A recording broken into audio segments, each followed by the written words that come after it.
Ayaw mo kong harapin, ipagtanggol mo man lang kami, lahat ng mga nakasama ng iyong mga magulang. Ipagtanggol mo kami. Pero wala. Blood is thicker than spirit. Yan po ang totoong nangyayari ngayon sa MCGI. Ngayon sasabihin ninyo, Daniel Rason, na si Brad Ellie masama, na si Brad Ellie bakla. Mas gusto ko na si Brad Ellie na bakla.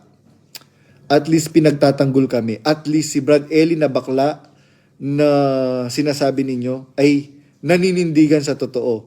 Ikaw sinasabi mo lalaki ka, hindi ka nga marunong manindigan sa totoo eh. Kaya yun lamang po ang aking masasabi. Merong mga tanong, magbabasa tayo ng mga tanong. Ano ko lang po Hindi lang sa mga dikit sa Royal Fam, nangyayari din yung pambablock nila at pampapasama even sa smallest lokal. Yes, maraming nag-message sa akin kaya ang sinasabi ko, disregard nyo po yan, wag kayong magpa-apekto, lalo na ang magpapasama sa inyo si Abet Sibug. Personally, I know that Abet Sibug. Masamang tao yan. Biruin mo, pinaghiwalay mo yung mag-asawang Mike Nabong at saka si Sis Nakalimutan ko yung pangalan ng asawa ni Brad Mike Nabong. Kaya yung mga kapatid dyan sa lokal ng Gatchawin, mga kapatid, hindi po masamang tao si Brad Mike Nabong. Maniwala po kayo sa akin. Ginawan po siya ng kwento ni Abet Sibug. Maniwala po kayo sa akin. Kaya isa sa mga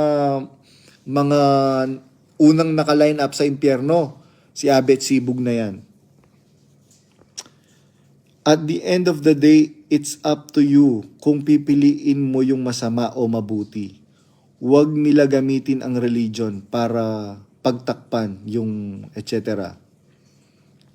Di ko mabasa yung ayun, yung kanilang maling ginagawa.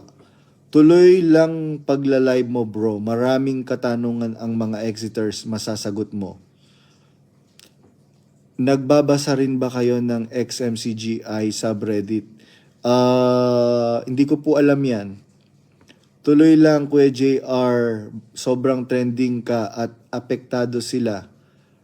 Madami ang umaalis, madami ang nagigising. Kaya nga block ko na din yan si DSR. E-brand, puro kasi parinig. Alam nyo po, sabi ko nga sa inyo, di ba? Kung merong number 1 dapat i-block si DSR, si Daniel Rason.